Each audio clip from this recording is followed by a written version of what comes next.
A brief account from 1669, written and composed by Olivia Underwood, narrated by Jo Jo Lau.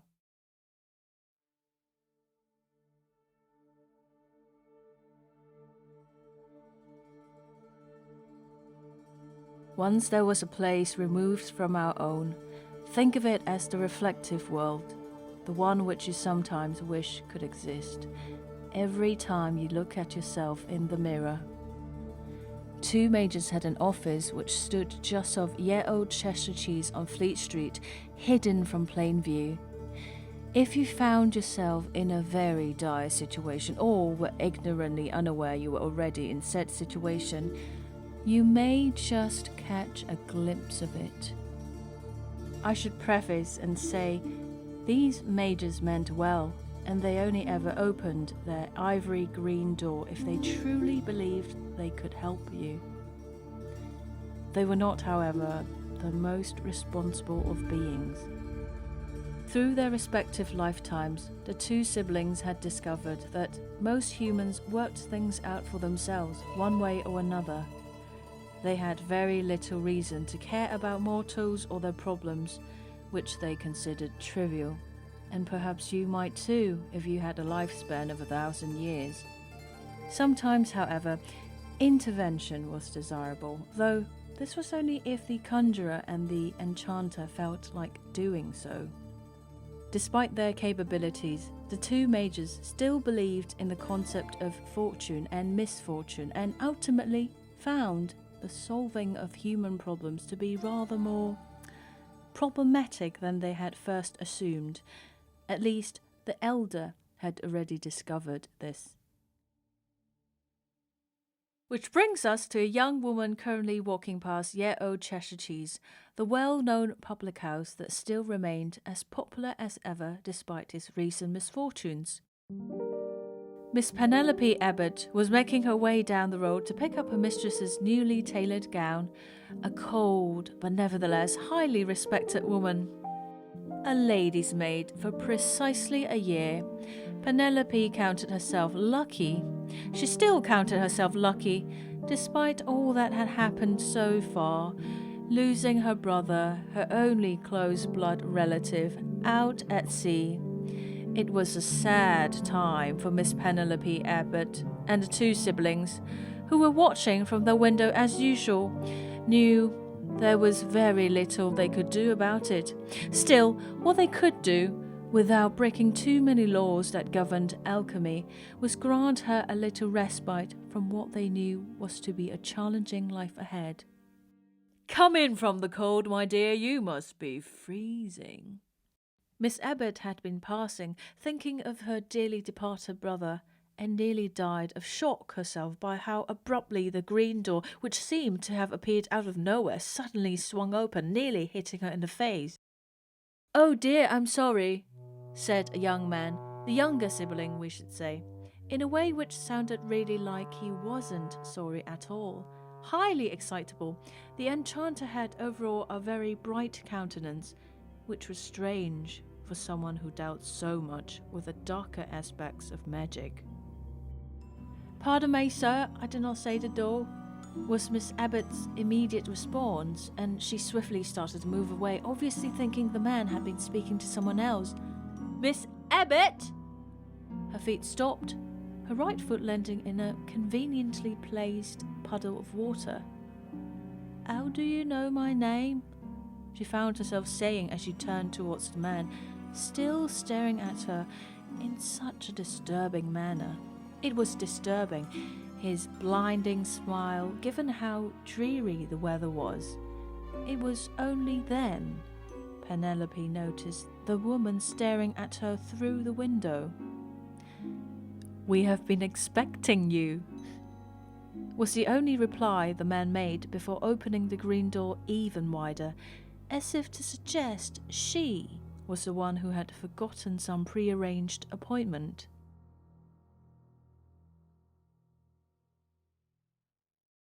"We hope you like it. It is a special brew, just a hint of lemon," said the strange man as he placed an elaborate teacup on the rickety table.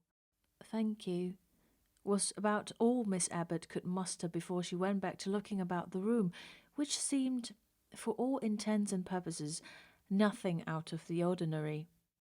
As she sat gingerly on the edge of a magnificent emerald green settee, the only thing which did not seem to fit with the rest of the plain room at all, she concluded that the house was surely too small for such an extravagant set of people. Extravagant, yes, but in very different ways. The man, whom she had supposed to be very young, she now saw was not at all, and was easily closer to her father's age if he was still alive. Still, she had been partially right. He had very youthful eyes, which reminded her of her brother as a child. The woman sitting next to him, on the other hand, had eyes close to black, yet they reflected a person beyond their years, as if she had lived more than a single life. She looked young, however, almost as if they were the same age, which was why it came as a surprise to the lady's maid to hear her speak the following words. "You must forgive my younger brother. He has been waiting some time to finally meet you." "Younger brother," Miss Abbott repeated, her teacup held mid-air as she stared at the young woman, said brother having disappeared through the pale lilac door of the drawing-room they were situated in. "Yes, I know it seems strange, but I am the elder." She had a soft voice for someone who looked so rigid. She reminded Penelope of the Queen, with her jet-black hair and unwavering eyes. "I'm sorry, but I must ask, who are you exactly? How do you know me?" For the first time, the woman opposite smiled, and it was a genuine smile. Penelope had been cautious, trying to leave several times, but when they had mentioned her brother, she found herself curious and stayed. "My brother and I are... We did not know you personally, nor did we know your brother, but we have been aware of you. Do not worry yourself. This will be over with before you know it, and you will have time to fetch her ladyship's gown. I just thought I could help." "Help?" Penelope Abbott did not bother to ask at this point how this odd woman knew all these things. "You're missing something, I believe," she continued, her voice low as she leaned forward, her tightly wound hair shining against the shards of sunlight streaming through the window. "A brooch? How do you know about that?" "Never mind how I know it," muttered the woman, a little impatiently, Penelope thought. "Your brother gave it to you the last time you saw each other before he left. It is your most prized possession, the only thing you have left of him. Well, it was, until it disappeared." "How do you know all this?" whispered Penelope, rising from her chair as the other sibling re-entered the room. "Penelope, this has been plaguing you for some time," said the dark-haired woman, her voice level and gaze vacant. "I want to help put an end to that." Lifting her hand, the conjurer turned her fist upwards towards the ceiling and quickly revealed the palm of her hand and something more. "Impossible!" the young maid exclaimed as she stared at the gold brooch her brother had given to her lying in the woman's hand. "How?" "Never mind that," said the strange woman a little more brightly before standing up herself. "I give back what was once taken from you. Somebody stole it from your chambers, I believe." Penelope looked up at the conjurer in astonishment. "Are you sure?" she asked, hardly believing what was happening. She had to be dreaming, but then she knew she'd never had such vivid dreams. Penelope noticed the dark-haired maid did not smile. "I'm sure," she replied, reaching for Penelope's hand and placing the brooch in her hand. "And now you may leave." "I don't know how to thank you or what I've done to deserve this." As Penelope Abbott curtsied and turned, edging toward the lilac door, still vaguely disturbed by her surroundings, but nevertheless happy to receive what she had thought was lost forever. She looked down at the brooch in her hand and was suddenly reminded of the last time she had seen Ralph. If she remembered correctly, she'd hardly looked at it. She'd been too upset. Somehow she knew she was never to see her brother again. She'd nearly thrown the ridiculous thing in the water, had called him stupid for having wasted so much money on something so trivial. Really, though, she was just angry. Angry at the fact she was yet again to be alone in the world. She had hurt him, seen it in his light brown eyes, how much money he must have saved, waited, hoped to see her overjoyed, not angry or sad. That's right. Really, she'd just been sad. They'd parted badly, all because of a stupid... When her brother died, that changed.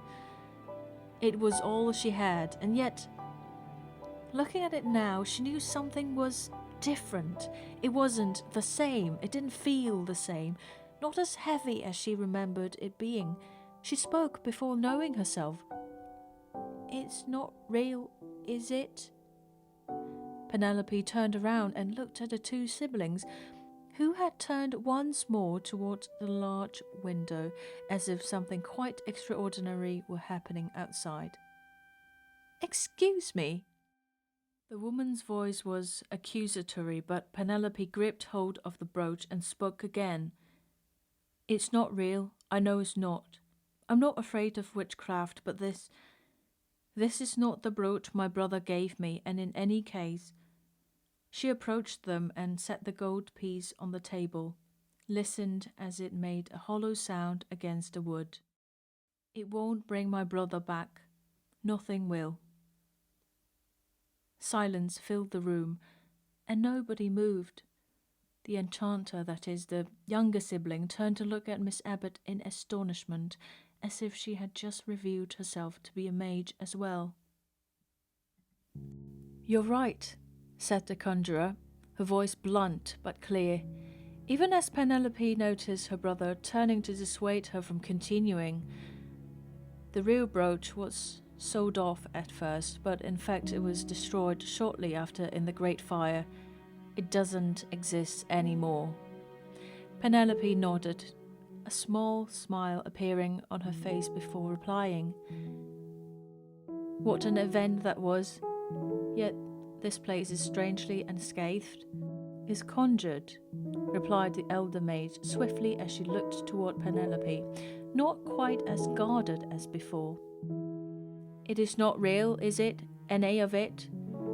said the lady's maid as she looked around once more, as the brother gaped at her. "Clever girl," said the conjurer slowly, a rare, wry smile appearing. "Yes, it may not be, but it is as real as you want it to be. It was bothering you though, wasn't it, the brooch?" For the first time, the young woman sounded genuinely interested in what Penelope had to say, and Penelope felt, even if just for a second, that dark eyes staring back at her reflected concern and perhaps even curiosity. "Yes," she replied, noticing she found it easy to say. "But it's okay now. I got to see it one last time." Penelope looked down at the brooch as it glinted against the bronze afternoon sun. She stared at her reflection against the flat surface of the table, the sunlight nearly blinding her as she blinked, and she knew as she turned away that it was gone. She looked up and saw the brother lowering his hand, and then the sister, who had kind eyes, closer to navy blue. "You make things appear, yes? Appear to appear?" The conjurer smiled again and then looked towards her younger sibling, having some sort of silent exchange. "Thank you," said Penelope, forcing them to turn and look at her once more. "Whatever for?" said the enchanter as she looked at her, puzzled. "I feel like he's here now and has been for some time," said Penelope, her voice quiet but bright. "Unlike before, when I felt like I was having to chase after him." Her face was visible as if she had just stepped out of shadow. "Good," said the sister, stepping toward Penelope and leading her out.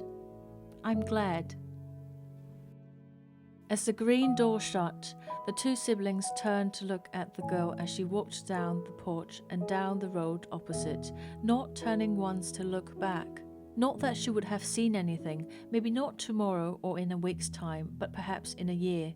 She would glimpse it again with fresh eyes for a completely different reason. The conjurer, however, greatly doubted it. "That was quite a quick recovery for someone who lost the most important thing to her. And why have you still got that brooch? I thought I'd got rid of it." The elder maid smirked as she looked at the brooch again. She was a perfectionist, after all, and wanted to see what had given it away. Nothing discernible to the naked eye, at least. "Many people lost a great many things during the fire, brother," she said, her voice distant once more as she looked out the window, watching as the builders put down their tools and headed toward the public house. "Many things unknown to most and probably to remain forgotten. So much. Humans can block out, it seems. But that one, she did not need it anymore. Miss Abbott was always going to be fine. We simply misjudged that. She just needed reminding, that's all. Perhaps that is not such a bad thing." After a pause, the younger turned towards her. "Are you suggesting we have been careless? Have you been questioning what we do?" The conjurer turned to look at her brother. "I'm sure you'll be faced with the same dilemma yourself one day, dear brother.